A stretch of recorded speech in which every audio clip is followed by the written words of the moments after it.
Hello friends. आप सबका हार्दिक हार्दिक अभिनंदन है हमारे इस चैनल पर।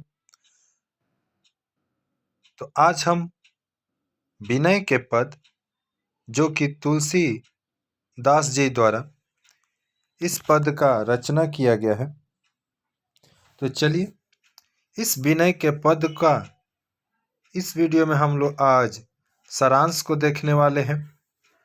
तो अगर आप हमारे इस चैनल पर फर्स्ट टाइम हैं तो चैनल को सब्सक्राइब कर लीजिएगा और साथ ही साथ बेल आइकन के बटन को भी प्रेस कर दीजिएगा ताकि एग्जाम से संबंधित तथा आपके कक्षा से संबंधित विभिन्न विषयों का वीडियो इस चैनल पर मुहैया कराया जाता है और उसकी जानकारी आप तक सबसे पहले पहुंच सके।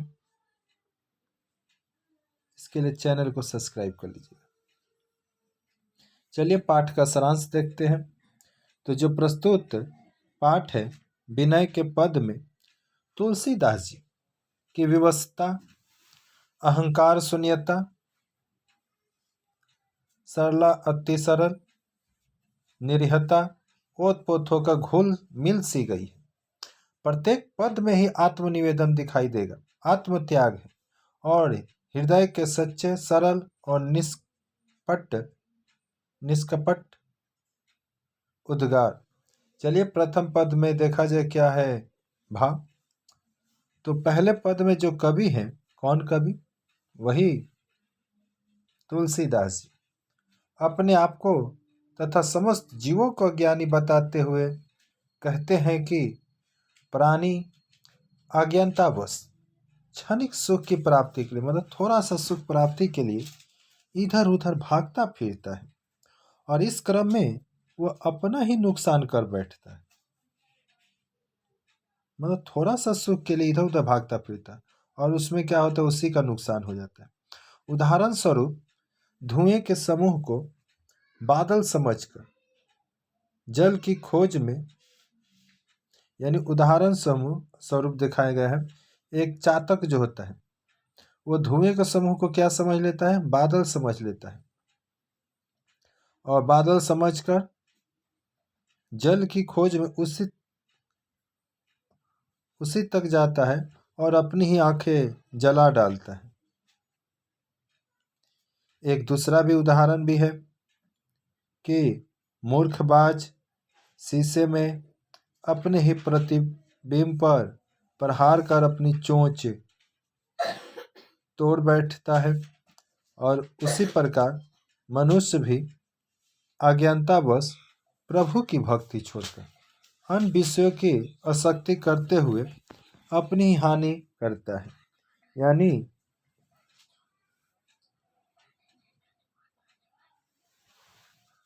कवि का कथन है कि यानी हम जो मनुष्य है वो थोड़ा सा सुख प्राप्ति के लिए इधर उधर भागता फिरता, लास्ट में उसको ये भी पता चलता है ना तो सुख मिला, उल्टा एक तरह से कहा जाए तो समय की बर्बादी भी हो जाती है और उसे ईश्वर की भक्ति भी नहीं मिल पाती। अतः हे प्रभु, आप इनकी अज्ञानता को दूर करें और अपने शरण में ले। दूसरे पद का क्या सार है? तो दूसरे पद का सार यह है, बिना समझे बूझे यत्न करने से अभिष्ट सिद्धि नहीं होती। उदाहरण के तौर पर मन को शुद्ध बनाने के साधन को छोड़कर, अगर आपको क्या करना है, मन को शुद्ध बनाना है, तो मन को शुद्ध बनाने के साधन को छोड़कर यदि तुम काया को शुद्ध करने के साधन अपनाते हो तो मन क्यों कर शुद्ध होगा? नहीं होगा। कहने का मतलब आपको मन को शुद्ध करना है तो मन का ना साधन अपनाइए। कैसे मन शुद्ध किया था? अब लगे अब शरीर को शुद्ध करने के साधन अपनाने लगिएगा तो उससे क्या होगा? आपका शरीर शुद्ध होगा, ना कि मन। जो बोकर गेहूं कहाँ से काटोगे? अतएव कहते हैं कि संसार से निस्तार पाने के लिए ज्ञान आवश्यक है।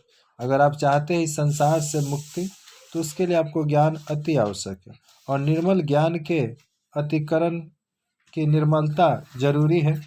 मन कैसे शुद्ध हो, इसका उपाय बताते हैं कि भगवान की कृपा से हो सकता है। अतः यह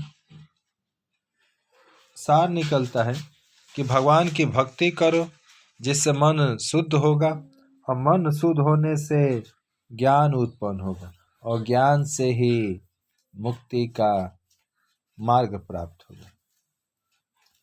तीसरे पद में क्या देखिएगा, गोस्वामी तुलसीदास जी अपनी युक्ति से ईश्वरीय कृपा की प्रधानता सिद्ध की है।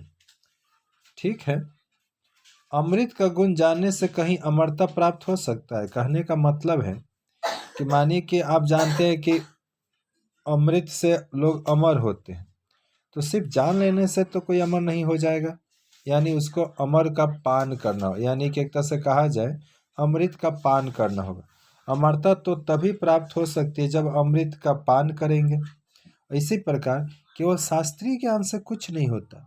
अब मानिए बहुत सारा आप पढ़े लिखे हैं पर आपके आचरण में वो झलकता नहीं है, तो सब पढ़ना लिखना व्यर्थ है। उदाहरण तो तब होता है जब उनके अनुसार उदार तो तब होता है जब उसके अनुसार आप आचरण करें। आत्मज्ञान और विषय ज्ञान को माया नाश का साधन कहा गया है। आत्मज्ञान और विषय त्याग को माया नाश का साधन कहा गया है, परंतु भगवत कृपा को वह निसंशय स्थान दिया है जिसके प्रभाव से आत्मज्ञान अन्यास सिद्ध हो जाता है। आइए चौथे पद में, इसमें आप देखिएगा गोस्वामी तुलसीदास जी ने प्रभु से अपने जीवन क्रम को संतों के जीवन क्रम के अनुरूप बनाने का आग्रह किया है।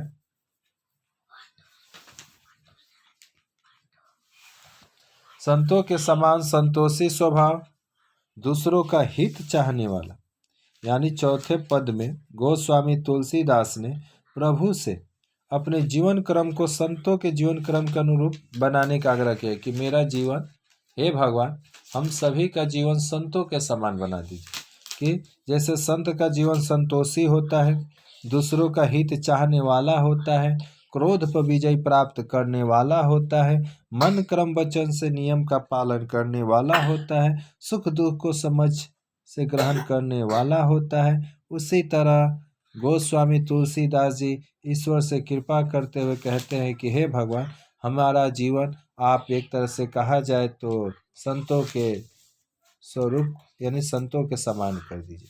तो ये वीडियो कैसा लगा? अगर ये वीडियो अच्छा लगा तो चैनल को सब्सक्राइब कीजिए, साथ ही साथ बगल में जो बेल आइकन का बटन है उसको प्रेस कर लीजिएगा, ताकि इसी तरह के वीडियो आपको देखने को मिलता रहे। चलिए फिर मिलते हैं किसी नए वीडियो में एक नए टॉपिक के साथ। तब तक के लिए जय हिंद, जय भारत, वंदे मातरम।